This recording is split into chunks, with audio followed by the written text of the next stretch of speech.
Oman के साहिल के करीब एक तिजारती जहाज पर होने वाले अमरीकी हमले में मारे गए भारतीय शहरियों की तादाद 3 हो गई है। कुछ इब्तदाई रिपोर्ट्स में भारतीय बहलोकीन की तादाद 2 बताई गई थी।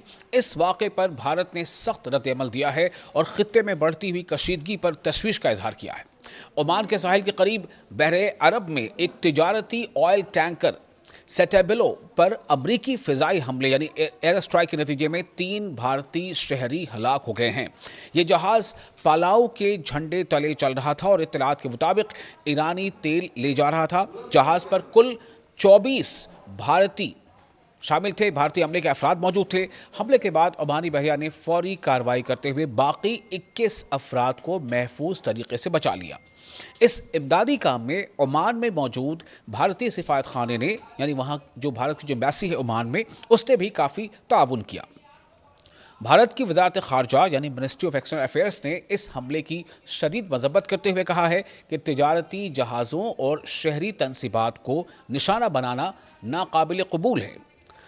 मिनिस्ट्री ऑफ एक्सटर्नल अफेयर्स ने खित्ते में अमन और इस्तेहकाम के लिए फौरी तौर पर कशीदगी कम करने और सिफारती मुज़ाकरात को आगे बढ़ाने पर जोर दिया है। भारत के विदेश राज्य मंत्री यानी कि भारतीय जो वजारत खारजा है, विदेश मामले की जो वजारत है, उसके तर्जुमान रणधीर जायसवाल के मुताबिक गुज़िश्ता एक हफ्ते के दौरान ये तीसरा भारतीय अमले वाला जहाज़ है, यानी एक ऐसा जहाज़ जिसमें क्रू मेंबर्स में भारत के शहरी थे, जिस पर अमरीकी कार्रवाई हुई है। इससे पहले MT मैरिक्स और MT जुवेर्स में भी हमलों का निशाना बने थे। खुशकिस्मती से इन दोनों जहाज़ों पर मौजूद तमाम 44 अफराद को बहिफाजत बचा लिया गया था और किसी जाने नुकसान की खबर नहीं मिली थी। भारत ने कहा है कि बहरी जहाज़ों पर मुसलसल हमले खित्ते में यानी पूरे रीजन में जारी विवाद का नतीजा है, जो आलमी तिजारत यानी वर्ल्ड ट्रेड और समंदरी जो आमद-ओ-रफ्त के रास्ते हैं उसके लिए बेहद ख़तरा बनते जा रहे हैं। इस वाक़े के बाद भारत ने नई दिल्ली में मौजूद अमरीकी सिफारत खाने के आला सिफारती नुमाइंदे को भी तलब किया और अपने शदीद तहफ़्फ़ुज़ात से आगाह किया।